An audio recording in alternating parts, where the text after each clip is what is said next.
Bienvenue dans Smart Bourse, votre émission quotidienne sur Bismart for Change. Pour rester à l'écoute des marchés chaque jour, vous nous suivez en direct à 17h, à la télévision, via vos box, en direct également sur les réseaux sociaux et notamment sur LinkedIn.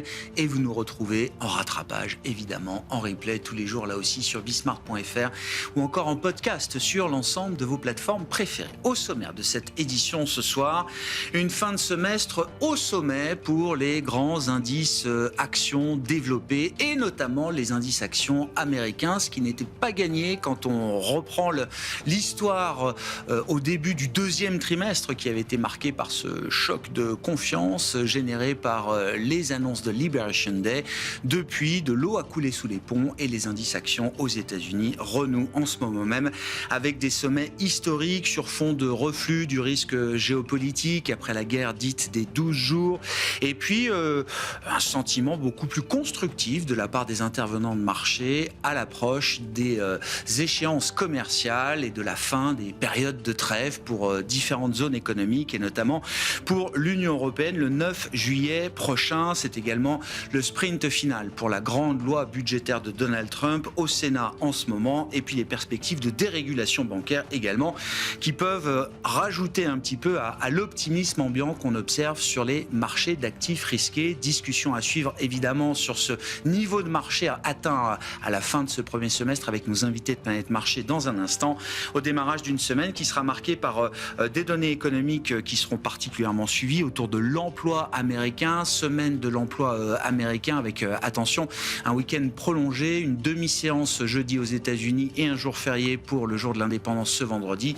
Le rapport de l'emploi pour le mois de juin sera donc publié jeudi en début d'après-midi aux États-Unis et puis on aura dès demain le chiffre, la première estimation d'inflation pour l'ensemble de la zone euro. On a déjà eu les premières estimations pour les pays de la zone euro qui montrent une inflation de plus en plus contenue, on va le dire ainsi, pour la zone européenne. Beaucoup de banquiers centraux s'exprimeront à partir de demain à l'occasion du forum économique de Sintra organisé par la Banque Centrale Européenne au Portugal. Plus de détails sur la séance en cours dans un instant avec Pauline Gratel et puis dans le dernier quart d'heure de Smart Bourse, nous resterons à l'heure américaine. Chaque lundi, c'est le quart d'heure américain de Smart Bourse avec notre correspondant américain Pierre-Yves Dugas qui sera en visio avec nous dans le dernier quart d'heure tout à l'heure. Nous évoquerons la surprise politique du moment aux États-Unis avec ce démocrate Zoran Mamdani qui a peut-être aujourd'hui toutes les cartes en main pour devenir le prochain maire de New York.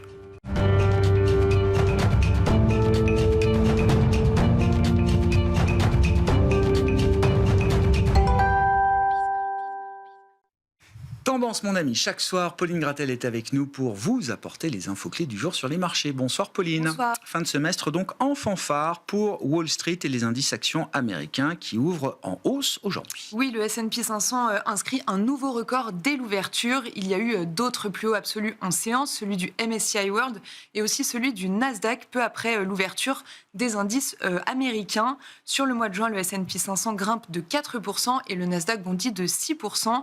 En France, le CAC 40 fait du surplace aujourd'hui autour de 7700 points.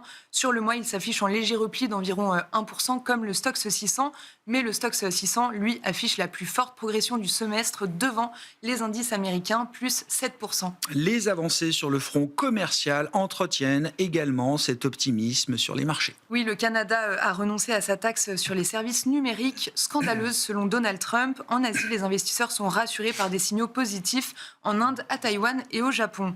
Autre actualité, c'est le début du forum annuel de Sintra. On attend demain les prises de parole de Jérôme Powell et Christine Lagarde. Le thème cette année, c'est s'adapter au changement macroéconomique et réponse politique. Côté macro, justement, les investisseurs ont pris connaissance de l'inflation allemande pour le mois de juin. Oui, elle ressort inférieure aux attentes en données harmonisées. Elle progresse de 2% sur un an en juin, après 2,2% en mai. Sur un mois, l'inflation est en hausse de 0,1%.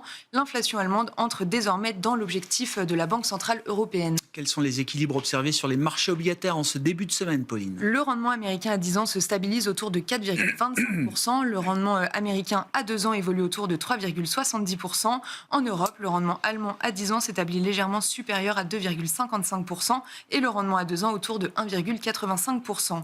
Sur le marché des changes, l'indice dollar a touché un plus bas depuis un an au cours de la séance et l'euro-dollar se traite autour de 1,1720.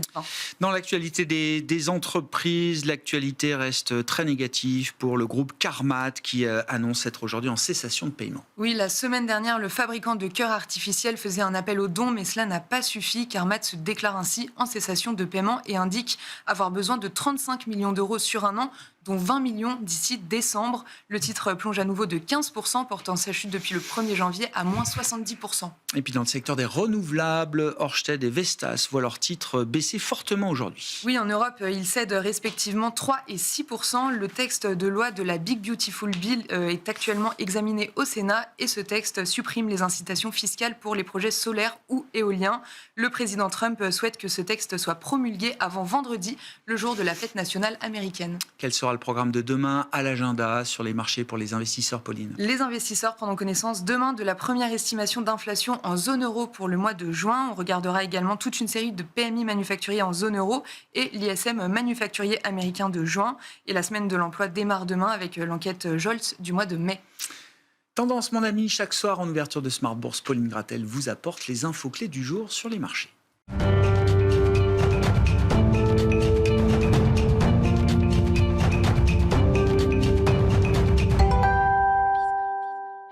Trois invités avec nous chaque soir pour décrypter les mouvements de la planète marché. Delphine Di Pizziotti est avec nous, DG d'Indosuez Gestion. Bonsoir Delphine. Bonsoir Grégoire. Merci d'être avec nous. Merci à Jacques Henry de nous accompagner également, le responsable de la recherche et de l'allocation multi-actifs de Silex. Bonsoir Jacques. Bonsoir Grégoire. Et Florent Delorme est à nos côtés, stratégiste chez M&G Investments. Bonsoir Florent. Bonsoir. Merci à vous trois d'être avec nous ce soir pour répondre à cette question, Delphine. Fin de premier semestre, fin du deuxième trimestre qui se termine beaucoup mieux qu'il n'avait commencé pour les actions américaines. En l'occurrence, est-ce que Donald Trump a regagné au fil du temps la confiance des marchés?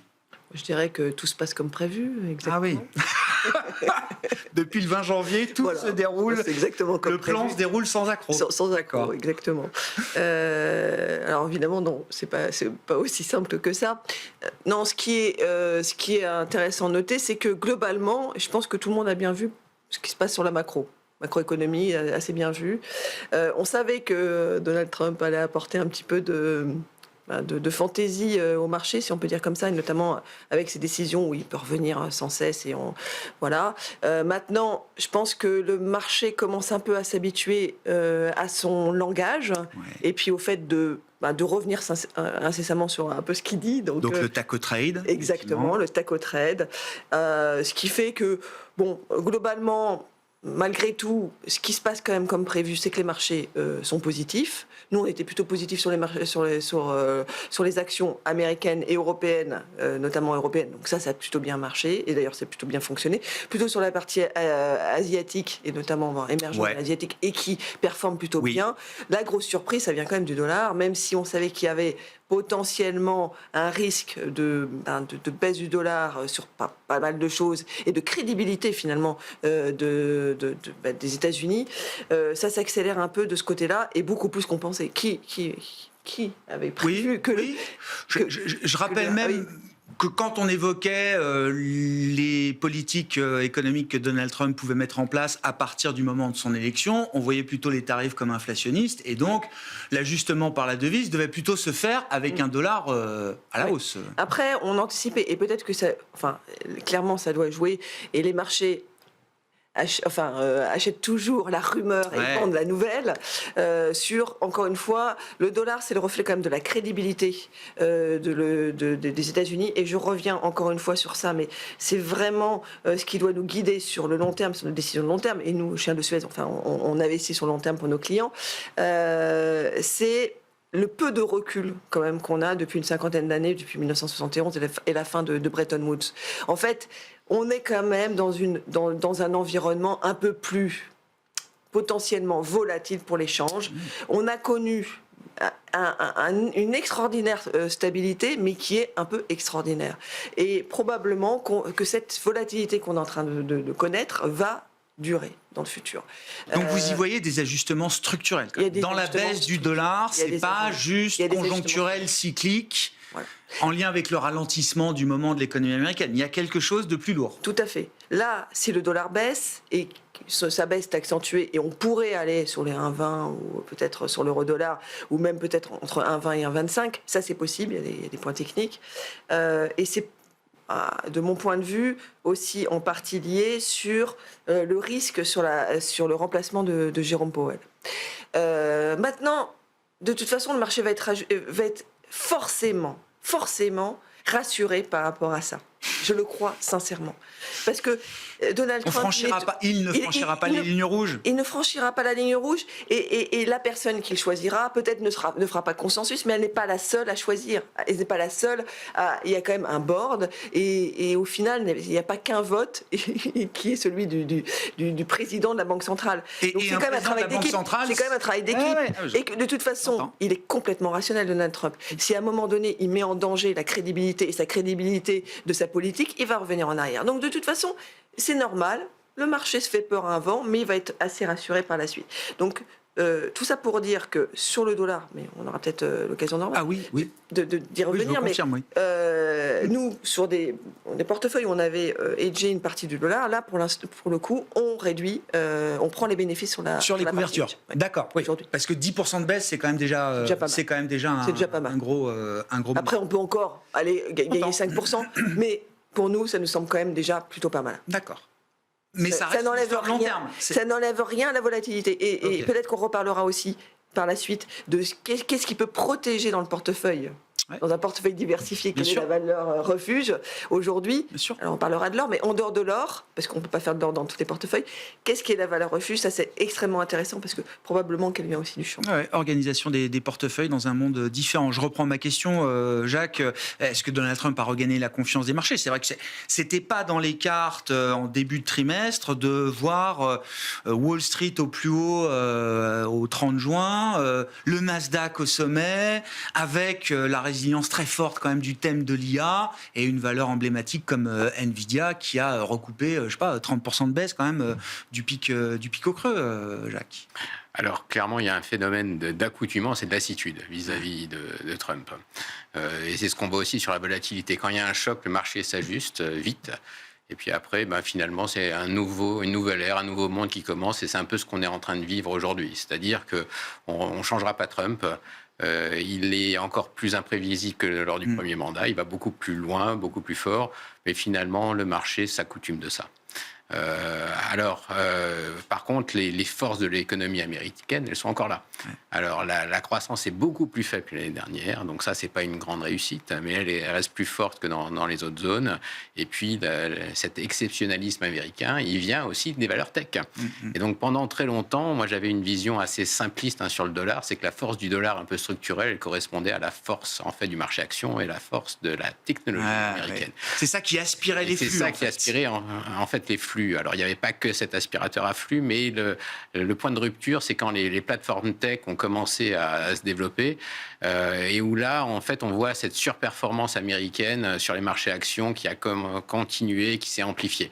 Et avec Trump, qui remettait en fait un peu d'essence dans la machine très récemment pour relancer, on considérait que c'était aussi ça qui allait permettre au marché actions de bien se comporter, sachant qu'on aime beaucoup la tech et on aime beaucoup l'intelligence artificielle et qu'il n'y a pas vraiment de concurrence ni en Europe ni au Japon et alors marginalement en Chine, mais marginalement. Donc ça fait que il y a eu des très beaux points d'entrée sur la tech. Je pense que pas grand monde les a joués puisque dans ces phases de creux, en fait, les investisseurs sont assez averses au risque et donc ne reviennent pas. Mais par contre, ce qu'on a aussi vu en général, c'est parmi nos clients beaucoup d'attentisme. C'est-à-dire que et nous aussi, d'une certaine façon, on a vu le marché baisser. Les fondamentaux étaient là. L'histoire sur la tech et l'intelligence artificielle, c'est une histoire d'investissement. C'est pas juste un feu de paille. Ça a commencé il y a à peu près 2 ans avec les très bonnes publications d'NVIDIA qui a ouvert cette nouvelle ère, qui a relancé en fait la technologie américaine. Et ça, cette histoire n'est pas finie. Le marché s'y est pas trompé. Et ça s'est vu sur les tendances de profit. Au moment du Liberation Day, les analyses sont révisées à la baisse. Au bout de 2 semaines, c'était parti. On était revenu sur la tendance. Et ce qui a fait la force des États-Unis est encore là aujourd'hui, est encore bien présent. Ouais. Alors, effectivement, les investisseurs ont peut-être préféré attendre plutôt que de bouger dans tous les sens pour essayer de suivre Trump. De ce qu'on comprend, le retail a quand même été un acheteur des creux de marché et devient un acheteur marginal du marché américain important. Le retail américain, semble-t-il, est capable de faire le marché aujourd'hui, Jacques? Alors, c'est un peu ce qu'on a vu au mois de juin. Ouais, c'est ça. On a eu les phases de publication de résultats, elles sont derrière nous. Donc, normalement, on rentre dans une phase de creux où il ne se passe pas grand-chose. On attend dans quelques semaines les débuts de publication du second trimestre. Et puis, là, le marché accélère fort, donc c'est probablement des flux retail. Mais le positionnement était assez extrême, quoi. Les enquêtes étaient sur des points très bas. Et donc, en général, c'est plutôt un bon point. Contrariant, oui, c'est ça, un indicateur contrariant. Lorsque le point est extrême, l'indicateur contrariant fonctionne plutôt bien. C'est ce qui s'est passé, en fait. Quand vous dites le marché s'est accoutumé à Trump, accoutumance, est-ce que ça veut dire complaisance ? Alors, une moins bonne prise en compte des risques liés à la conduite de la politique économique aux États-Unis. Les tarifs, l'affaire n'est pas réglée. Alors, les heures de vérité arrivent là prochainement.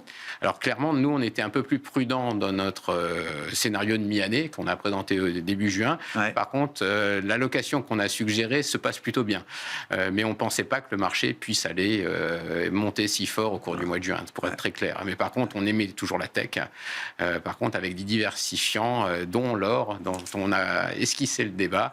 Et par contre, sur le dollar, on était naturellement aussi, un peu comme tout le monde, à la fin de l'année dernière avec l'élection de Trump. On est passé neutre au mois de mars et j'espérais avoir un rebond technique. Pour l'instant, il n'a pas eu lieu. Non, on ne le voit pas encore très nettement sur la parité euro-dollar, par exemple. Effectivement, on est à 1,17, 1,1750, qui sont plutôt des points bas, en tout cas des points bas récents sur cette parité de change. Votre bilan de ce semestre, Florent, bien sûr, on a déjà mis quelques sujets sur la table, mais encore une fois, retrouver en fin de semestre une partie des actifs américains, je mets le dollar de côté, mais même les taux, 4,25 sur le 10 ans américain, on n'est pas loin d'être pile poil sur une moyenne historique de très long terme pour un 10 ans américain. Pétrole à $65, les actions américaines au sommet. Enfin, je veux dire, si on prend quelques KPI de Trump, là, finalement, c'est pas si mal, quoi. Alors, c'est vrai que ce qui a mis le feu aux poudres, c'est ce fameux Liberation Day où Trump a annoncé une salve de tarifs douaniers tous plus impressionnants les uns que les autres.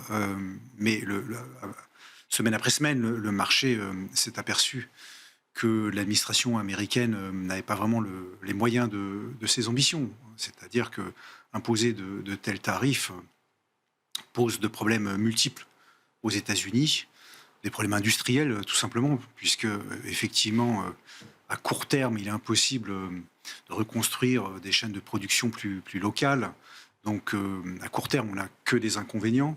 Et ça, effectivement, les industriels américains se sont chargés de le rappeler à l'administration américaine. Et puis, l'électorat de Trump lui-même s'est aperçu qu'on ne pouvait pas à la fois prétendre établir des tarifs douaniers et réduire l'inflation. Donc, Trump s'est trouvé sous la double pression de l'industrie américaine, d'une partie de son électorat, et également des grandes banques américaines qui ont fait le siège du bureau ovale pour lui rappeler que l'ampleur de ce qu'il annonçait était trop déstabilisante. Donc je ne dirais pas que le marché s'est accoutumé à Trump, je dirais que le marché s'est aperçu qu'il pouvait faire plier Trump.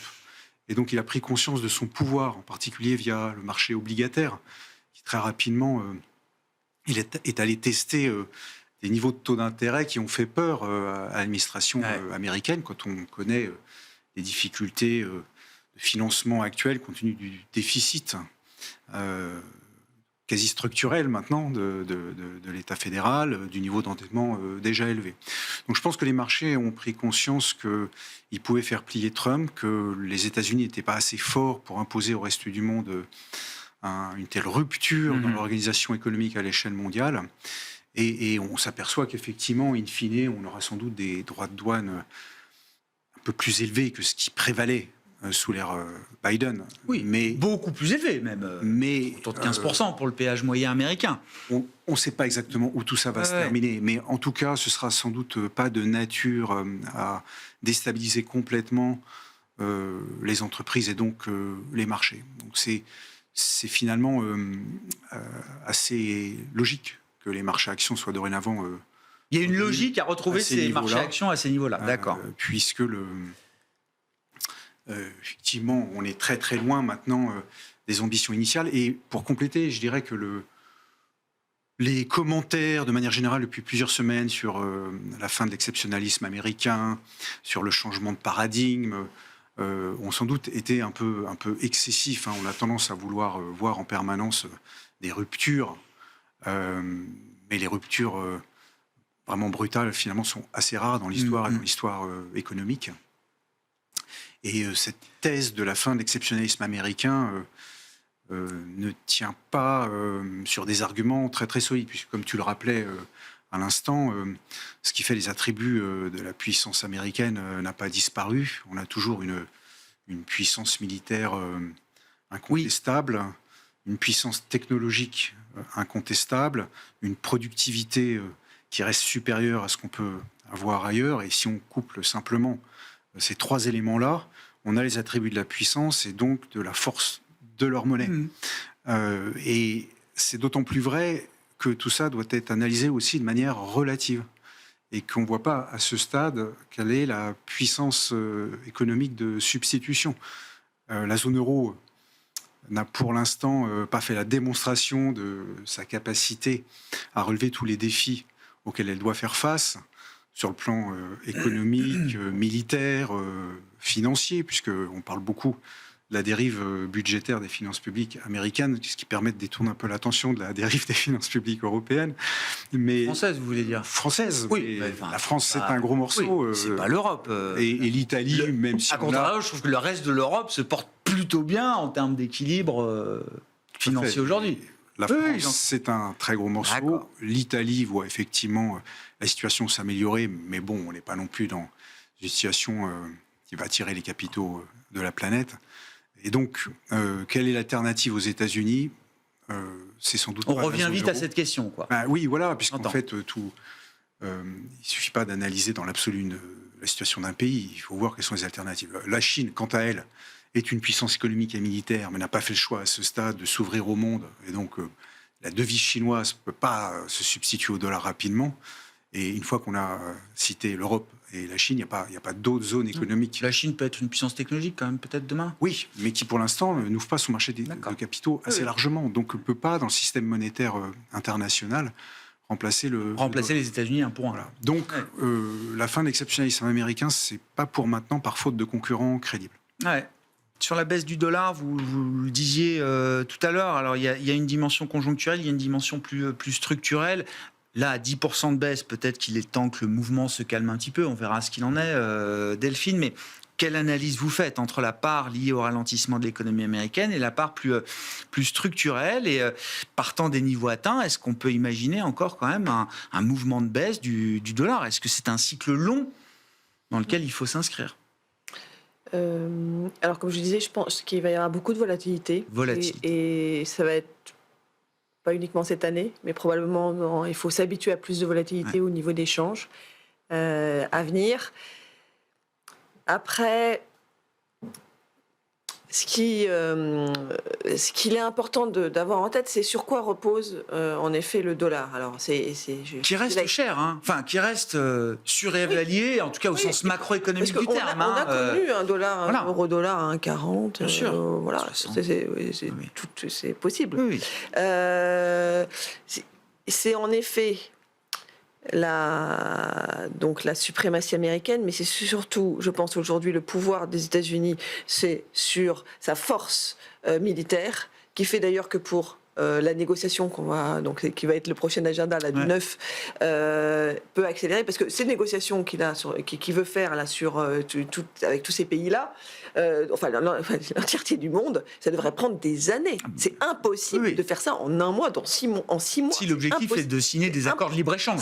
C'est impossible. Impossible. Qu'est-ce qui fait que les pays plient en partie, et qu'il a fait certaines déclarations en disant que les pays étaient tout de suite d'accord avec lui et voulaient négocier, mais c'est parce que pas mal de pays sont sous parapluie protection sur la puissance américaine, pas là pour le coup, militaire. Et donc ils ne peuvent pas se passer des États-Unis. Et l'Europe, malgré tout, en premier. Et c'est une chance finalement le signal qu'ils nous donnent de remettre un peu de dépenses militaires. Alors ça tombe pas forcément au meilleur moment, mais voilà. De toute façon, c'est jamais le bon moment.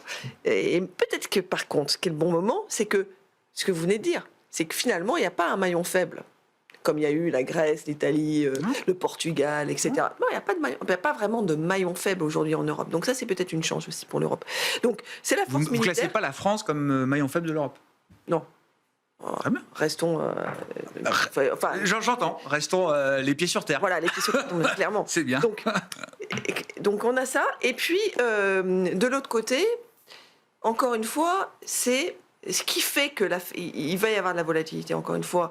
Et ça, on n'enlèvera rien à ça, parce que c'est fondamentalement, on a oublié que le dollar, il repose sur rien. Enfin, sur rien dans le sens où il n'est pas convertible. C'est pour ça que je parlais de Bretton Woods avant, et la fin de Bretton Woods en 1900. On n'a aucun recul, puisque ça fait que 50 et un peu plus de 50 ans, qu'on a quitté ce système de convertibilité du dollar qu'on n'avait jamais, ça on ne connaissait pas avant. Ça n'est jamais arrivé. Donc on n'a pas eu de crise encore dans ce cas de figure. Et aujourd'hui, quand même, il y a des signaux faibles, parce que la valeur du dollar, c'est juste aujourd'hui repose principalement sur la crédibilité du gouvernement et de la Banque centrale. Donc si on enlève Monsieur Powell, le marché évidemment teste ça, parce que la crédibilité. Donc le choix du successeur, c'est quand même un facteur clé, malgré à court terme en tout cas.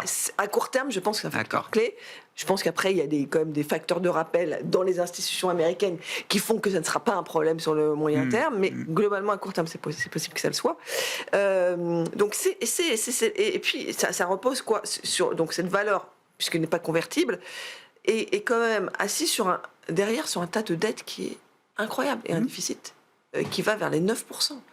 C'est aujourd'hui, il faut vraiment y croire pour détenir du dollar. Alors, et ça c'est un autre sujet, c'est qu'aujourd'hui, donc non seulement les États-Unis tiennent le monde, enfin une partie du monde, sur le parapluie de la défense, mais aussi sur le système d'échange qui est le système SWIFT, qui privilégie malgré tout le dollar dans ses échanges. Donc ce qu'il faudra suivre avec intérêt, c'est aussi des alternatives à ces échanges qui sont majoritairement ces plateformes d'échange qui sont aujourd'hui, qui privilégient complètement le dollar, comme on a ce qu'on appelle BRICS-P, donc qui est la potentielle alternative à SWIFT demain. La dédollarisation a besoin avant tout d'infrastructures nouvelles. Et ce qui est un peu disruptif peut-être dans l'histoire, c'est quand même que dans ces plateformes, il y a quand même des entreprises qui ont pignon sur eux, qui sont associées je parle sur BRICS-P, donc qui est l'alternative des marchés émergents pour créer la propre plateforme d'échange en oubliant le dollar,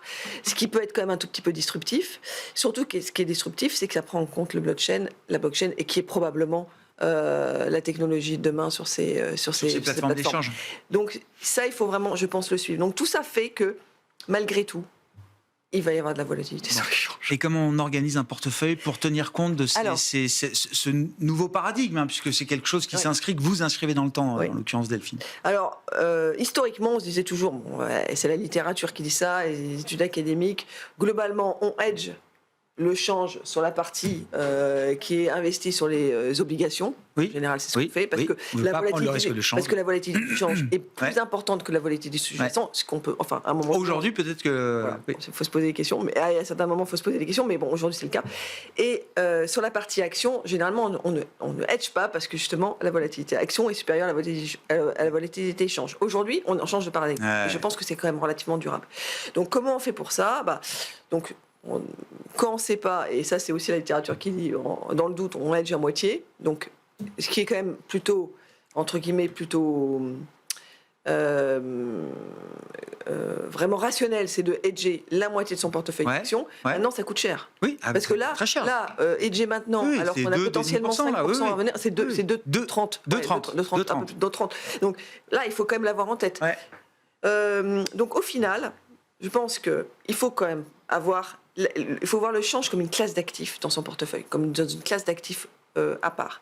Donc il faut suivre les corrélations pour voir si ça peut être potentiellement des actifs refuges. Aujourd'hui, c'est quand même compliqué de considérer que le dollar est complètement un actif refuge, mais ça dépend quelle crise on veut hedger aussi encore une fois en face.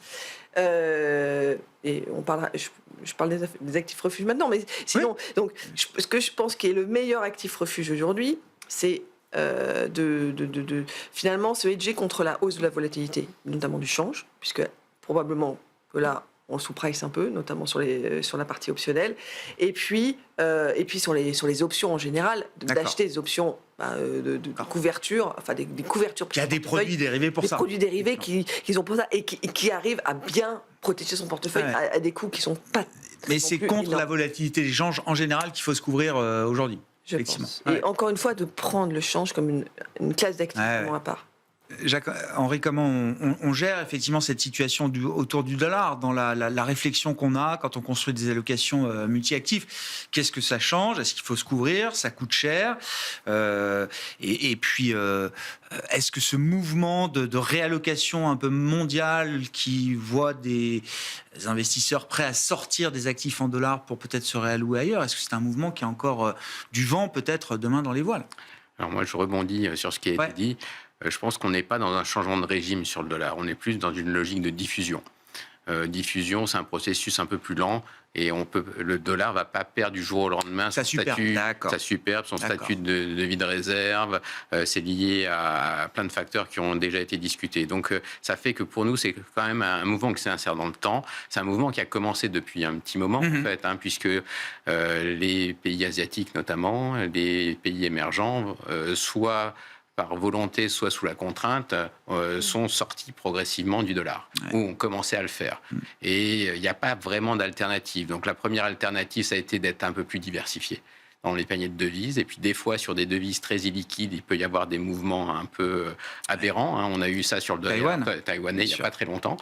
On l'a sur le franc suisse. Nous, on est basé en Suisse. Donc voilà, c'est une valeur aussi refuge, mais c'est pas très liquide. Donc ça fait qu'on peut en mettre une petite fraction, mais pas nécessairement beaucoup. Et puis, lorsqu'on n'a pas vraiment d'alternative sur les devises, naturellement, on est un peu poussé vers l'or. Donc, alors, on a un billet parce qu'on est basé en Suisse, mais on en est conscient. Mais clairement, en termes de diversité. Pas que les maisons suisses qui ont le droit de faire la promotion de l'or. Voilà, exactement. Mais ce mouvement qu'il y a sur les banques centrales, c'est quand même quelque chose qui a été très structurant. Les premiers, ça a été les Russes. Les achats d'or, c'est ça. Les achats d'or, parce qu'ils avaient certainement en tête l'invasion de l'Ukraine, donc ils ont commencé par sortir du dollar et ils sont allés dans l'or. Et puis là, récemment, en fait, c'est la Chine et d'autres pays émergents. Pas que en Asie, en fait. Il y a d'autres pays, même la Pologne accumule de l'or. Et donc ça, c'est un mouvement de fond déjà depuis quelques années. Il y a encore de la place. Et il y a encore de la place pour que ces grandes institutions de réserve accumulent encore de l'or. Si on regarde en fait le ratio de la Chine, sa détention d'or par rapport aux autres banques centrales, il y a encore beaucoup de place. Et puis cette tendance sur l'or, ça a attiré aussi d'autres investisseurs récemment, puisque maintenant c'est des investisseurs qui peuvent acheter avec des ETF passifs. Et donc à la fin de l'année dernière, c'était les Américains, parce qu'ils craignaient les droits de douane, donc ils s'étaient déjà positionnés. Donc il y avait aussi un peu de retail là-dedans. Et puis plus récemment, ça a été l'Asie, les Indiens. Alors la joaillerie en Inde, ça a toujours été. Il y a un marché physique pour l'or. Il y a un vrai marché physique, mais aussi les Chinois, le retail chinois ou les investisseurs chinois qui sont venus sur cette classe d'actifs. Donc c'est pas un hasard si l'or a eu une très bonne performance l'année dernière et encore une très bonne performance depuis le début de l'année. C'est juste là sur les dernières sessions où finalement le marché respire un petit peu. Mais pour nous, il y a encore de la place et c'est une tendance de fond. Sur le plan macro, un peu plus global, même peut-être encore, Jacques, qui profite de la baisse du dollar aujourd'hui? Alors, les émergents aussi. Alors, les émergents en profitent, un peu toute classe d'actifs confondus. Ils en profitent sur le change, sur la partie obligataire. et également sur la partie action. Ouais. Donc ça a été quand même un changement, puisque l'histoire du monde émergent a été assez compliquée, parce que le dollar était trop fort, la Chine avait jusqu'à un passé assez proche une politique très anti-capital. Mhm. Elle est revenue en arrière et elle a commencé un stimulus monétaire à partir du mois de septembre l'année dernière. Donc les émergents qui étaient un peu restés à l'écart dans les allocations de portefeuille sont revenus très progressivement, mais un mouvement de diffusion. Là aussi, ça ne s'est pas fait de façon brutale, mais pour des gens qui avaient déjà de la Chine, revenir sur les autres pays émergents avec des histoires macro intéressantes. Nous, on aime bien l'Inde, par exemple, ou alors dans les marchés frontières, il y a un pays en retournement, c'est l'Argentine. Bien sûr. Donc là, typiquement, il y a eu des mouvements qui se diffusent progressivement, et ça, c'est des choses qui ont encore là aussi un petit peu de place. Ouais. Et l'histoire chinoise, elle est convaincante aujourd'hui. Alors je dis, effectivement, les marchés asiatiques ont très bien performé au premier semestre, je dis pas de bêtises. La Chine, évidemment, soulève de nouvelles interrogations. Est-ce qu'il faut considérer le début de quelque chose qui pourrait être un cycle haussier sur des actions chinoises qui ont été particulièrement délaissées, mal aimées, la Chine ayant été labellisée comme ininvestissable par bon nombre d'investisseurs, sur des considérations liées au risque politique, pour dire les choses, la capacité du politique à reprendre en main l'économie privée, si tant est qu'elle existe. Est-ce que l'attitude de Pékin est plus convaincante aujourd'hui quand il s'agit d'investir ou de réinvestir en Chine et quand on est un investisseur global? Alors, on est revenu neutre Chine, mais clairement, il y a une dichotomie aujourd'hui sur le marché chinois. C'est les étrangers qui ont... C'est Hong Kong qui monte. C'est Hong Kong qui monte, c'est pas le marché domestique. Donc, clairement, même les investisseurs chinois ont des doutes, en fait, sur cette capacité-là. Et s'ils préfèrent acheter de l'or, c'est que leur confiance est quand même assez limitée. L'économie n'est pas encore complètement rééquilibrée. Le consommateur, l'inflation, il y a d'autres enjeux. La Chine reste encore l'usine du monde. C'est vraiment un marché d'exportation. Donc, il y a du mieux marginal, mais dans les émergents, on préfère aller chercher d'autres histoires que l'histoire chinoise. Ouais, je comprends. Bon.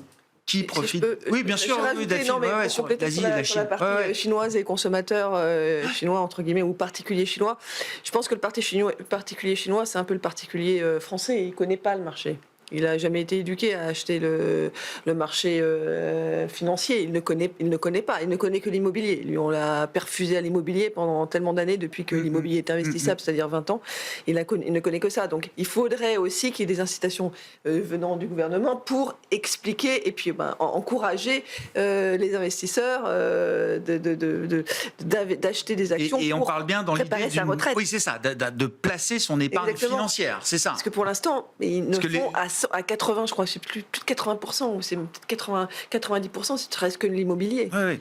Alors, il y a beaucoup de retail spéculatif sur le marché chinois, mais en termes de placement et d'investissement, et après, cette quand culture-là, les Chinois investissent, c'est plutôt le casino. Elle n'est pas faite. Voilà, c'est ça. C'est un peu le problème. Donc, il faut avoir cette culture de préparer sa retraite et investir pour le long terme et bâtir quelque chose. Bon, qui profite de la baisse du dollar, ou autrement dit, comment on organise la stratégie d'investissement là pour la deuxième partie de l'année, partant des niveaux atteints, alors sur le dollar, mais aussi, encore une fois, sur un marché américain. Je sais pas, le S&P 500 à 6150 points, on ne doit pas pricer un énorme ralentissement de l'économie américaine ou des perspectives bénéficiaires des entreprises américaines. Florent. Si on va pas parler de l'Europe, parce que c'était quand même le thème aussi au moins du début de premier semestre, le premier trimestre, c'était l'Europe a le vent dans les voiles, les planètes s'alignent pour l'Europe, nous devenons un pôle de stabilité dans un monde troublé par l'arrivée ou le retour de Donald Trump. Où est-ce qu'on en est aussi de cette histoire-là? Alors sur le niveau de l'indice américain, c'est vrai que là, on est quand même à des niveaux qui laissent peu de place pour une progression importante, puisque on est revenu à un scénario plutôt constructif, on intègre ce scénario constructif et quand bien même, comme je le décrivais tout à l'heure, on est plutôt rassuré sur le front des droits de douane. On ne voit pas non plus ce qui provoquerait une hausse très spectaculaire des bénéfices américains. Bon, il y a cette loi qui va être votée, qui va évidemment, avec ces baisses d'impôts massives, contribuer à stimuler l'économie américaine, mais c'est quelque part déjà dans les cours. Oui. Donc, la seule raison pour effectivement garder confiance à court terme dans les indices américains, on pourrait dire, c'est effectivement la faiblesse du dollar, en ce sens si on pense que le dollar s'est déjà ajusté et que son potentiel de baisse supplémentaire est assez faible, auquel cas, quand on achète un actif américain, on l'achète pour sa valeur intrinsèque, mais aussi en estimant le prix de la devise dans lequel sa valeur est exprimée. Donc on pourrait dire que la baisse du dollar est peut-être en grande partie faite, cette espèce d'ajustement pour intégrer les atermoiements de Trump, ses volte-face. On pourrait dire que la baisse du dollar intègre ça, que ça va peut-être pas baisser beaucoup plus, et de ce point de vue-là, ça justifierait qu'on ait des actifs américains en portefeuille. En tout cas, pour notre part, effectivement, on n'a pas revu de manière drastique les allocations, en ce sens qu'on a toujours des expositions américaines aussi importantes que celles qui prévalaient avant ce Liberation Day. Donc, en ligne avec ce que j'ai décrit sur notre idée qu'il n'y a pas de rupture de l'économie mondiale, et donc les actifs américains, à commencer par les actions, gardent toute leur place dans nos gestions actions, qui sont d'abord des gestions de stock picking, et nos gérants rassurés par le fait que ces tarifs douaniers devraient atterrir à des niveaux gérables, continuent autant qu'avant de choisir des belles valeurs. Et donc américaines. la croissance bénéficiaire projetée pour la cote américaine, là, elle paraît... Elle est paraît réalisable, correcte, elle est sans doute réalisable. Bon. Ça ne nous semble pas du tout aberrant. D'accord, c'est ça. C'est pas... Ça ne nous semble pas aberrant. Mais pas hors sol. Voilà, on ne va pas dire D'accord. non plus que c'est sous-estimé. Mais Ouais. en tout cas, ça ne nous semble pas aberrant. S'agissant de votre deuxième question donc, sur l'Europe, Bah oui. l'Europe a le potentiel pour devenir cette grande puissance qui pourrait constituer une alternative à la puissance américaine, puisqu'il y a quand même des bases extrêmement solides en termes de niveau d'éducation, niveau scientifique, institutionnel aussi, puisqu'on a quand même un cadre juridique en Europe qui est tout à fait respectable. Il reste une industrie qui ne demande qu'à être réveillée. Ravivé, oui. Et puis, on pourrait, par un ultime saut quantitatif, aller vers une Europe puissance. Donc tout ça est tout à fait réalisable, tout à fait possible. Ça l'est plus aujourd'hui que ça l'était il y a encore 12, 18 mois, par exemple. Ça l'est sans doute plus parce Ouais. que on voit bien que les coups de boutoir des dirigeants américains ont réveillé les consciences, une certaine unanimité au sein de la classe politique européenne sur la nécessité de revenir à une souveraineté technologique, militaire, industrielle.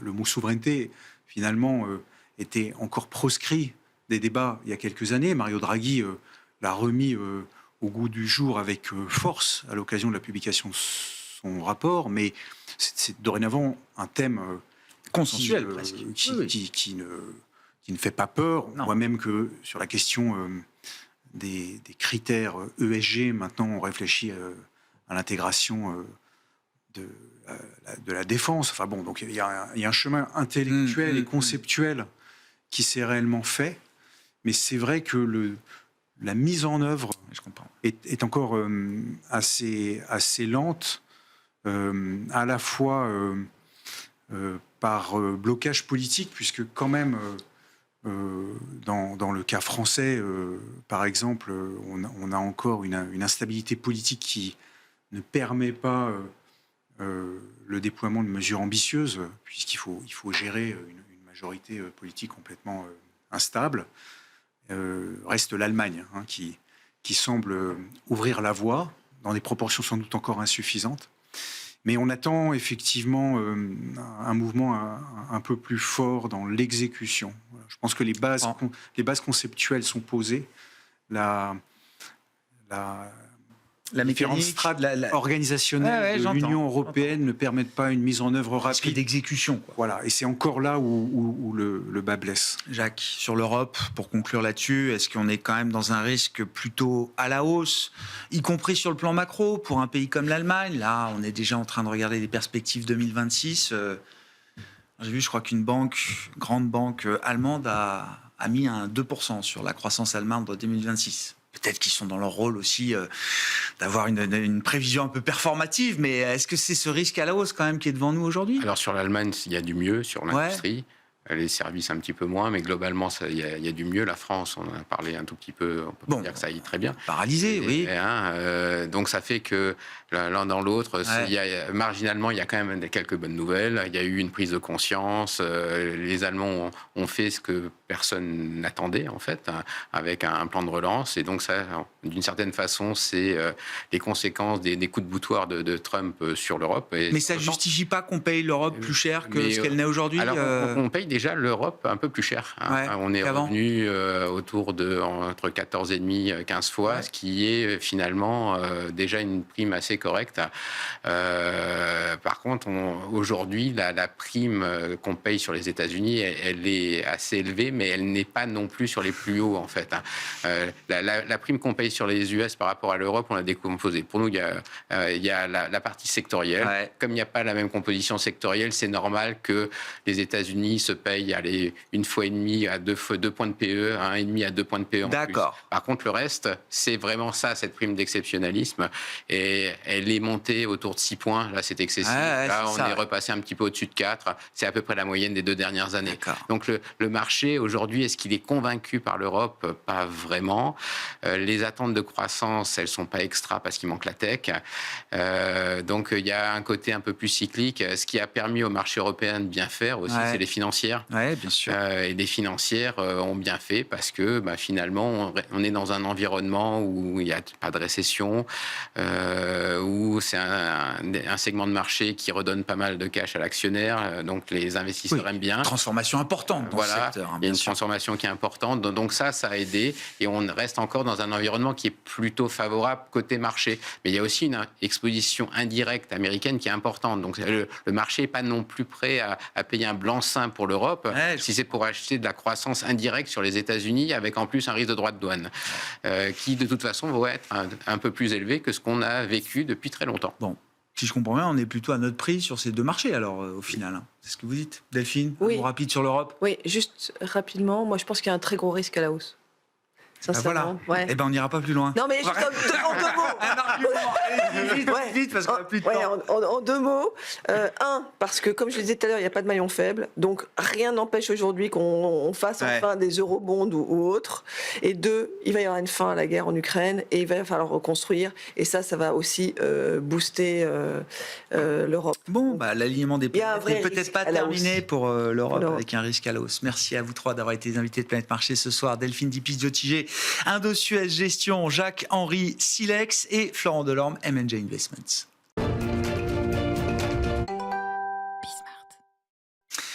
Le dernier quart d'heure de Smart Bourse, chaque lundi, c'est le quart d'heure américain. Nous passons en revue quelques temps forts et moments importants de l'actualité économique et politique américaine avec notre correspondant américain Pierre-Yves Dugas avec nous à distance en visioconférence. Et bienvenue Pierre-Yves, bonsoir, merci d'être avec nous.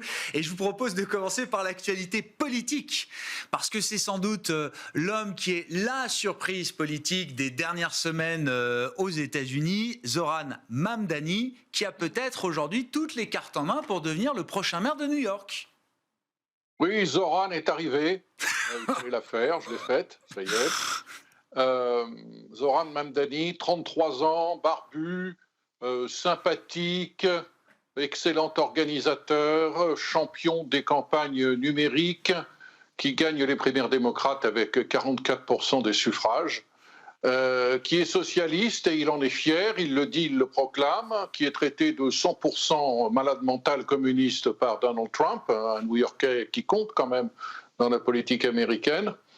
Zoran Mamdani qui a écrasé le candidat de l'establishment démocrate dans ses primaires, candidat qui n'était autre que Andrew Cuomo, fils du gouverneur Cuomo, lui-même ancien gouverneur qui a été évincé en 2021 suite à une avalanche de plaintes pour harcèlement sexuel, pas moins de 11 plaintes pour harcèlement sexuel qui l'ont contraint à démissionner et qui comptait faire un comeback complètement raté. Alors pourquoi est-ce que Wall Street s'inquiète de l'élection de M. Mamdani? Parce que c'est un socialiste qui a décidé qu'il fallait augmenter les impôts des riches et que New York, une fois de plus, se retrouve exposé au risque d'exode de ses plus riches citoyens qui ont les moyens et l'envie de partir et qui sont déjà partis et en assez grand nombre. N'oublions pas que depuis la sortie du Covid, New York n'a toujours pas récupéré la population qu'elle avait perdue. Mamdani a fait une excellente campagne qu'il a centrée avec intelligence sur le problème numéro un de la jeune génération de New-Yorkais, qui est le coût de la vie absolument épouvantable, en particulier le coût du logement. Et il propose tout simplement de durcir encore le gel des loyers, de créer des épiceries publiques, c'est-à-dire opérées par des fonctionnaires de la ville, qui vendront des produits alimentaires moins chers que les méchantes épiceries opérées par le secteur privé, qui veut rendre gratuits les garderies d'enfants, c'est-à-dire que quelqu'un d'autre que celui qui a les enfants paiera, c'est-à-dire ceux qui travaillent à Wall Street, les riches, et qui veut également rendre gratuits les autobus. Donc tout ça a beaucoup plu, a fait gagner ses primaires de manière spectaculaire par M. Mamdani, mais promet, s'il est élu en novembre, de sérieuses complications fiscales, car non seulement Wall Street et tout le milieu des affaires qui avait soutenu Andrew Cuomo s'est trompé, a misé sur le mauvais cheval. Andrew Cuomo est en fait un has-been et qui n'a toujours pas compris qu'il n'avait pas d'avenir politique et qui a l'intention de se maintenir comme candidat indépendant. Donc tout se complique pour la politique new-yorkaise.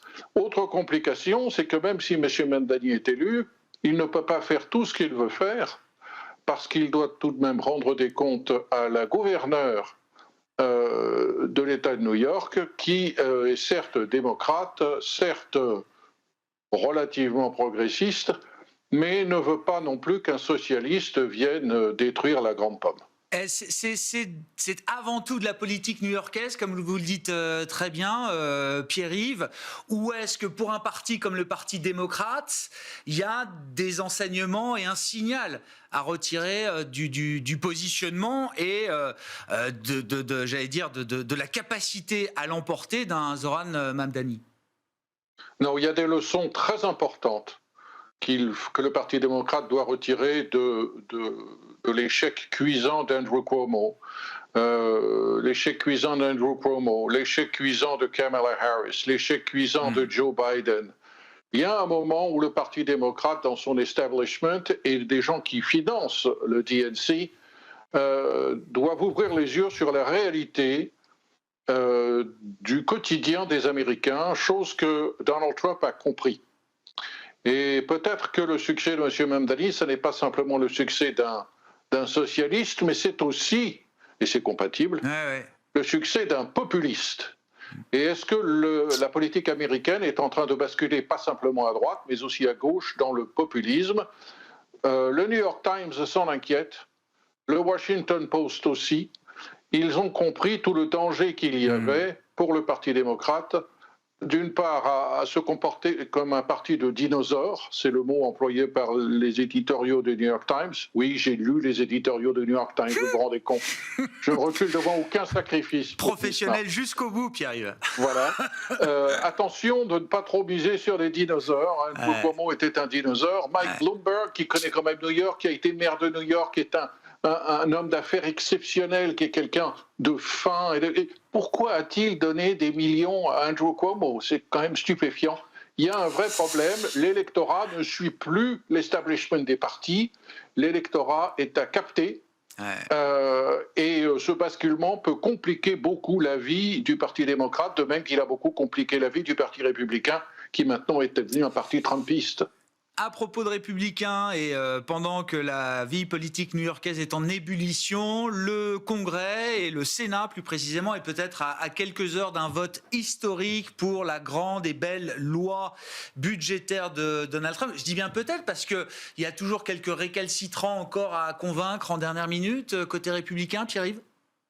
Alors, Donald Trump a dit qu'il fallait que toute cette affaire soit réglée le 4 juillet. Il a raison d'imposer une date butoir, parce que s'il ne le fait pas, les choses vont traîner.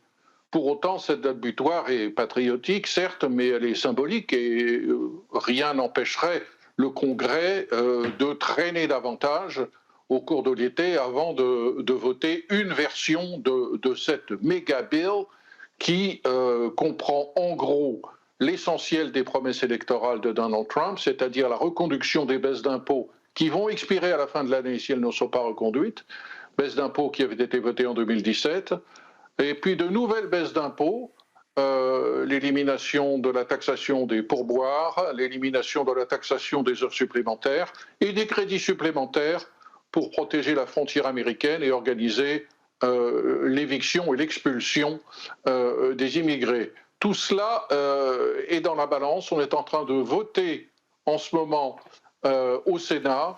Peut-être que le projet qui fait maintenant 940 pages sera adopté dans la nuit ou demain matin. S'il ne l'est pas, tout va se compliquer. Rappelons le rapport de force, il est important. En gros, les républicains ne peuvent pas se permettre d'avoir plus de 3 défections. À la 4e défection, la loi ne passera pas au Sénat. Et ensuite, ce projet de loi, s'il est adopté de justesse, doit passer à la Chambre des représentants, car il a été modifié par rapport à la version qui avait été initialement adoptée par la Chambre. Et là, de nouveaux problèmes. Pourquoi ? Parce que les républicains, sur leur gauche et sur leur droite, ont des arguments contre cette loi.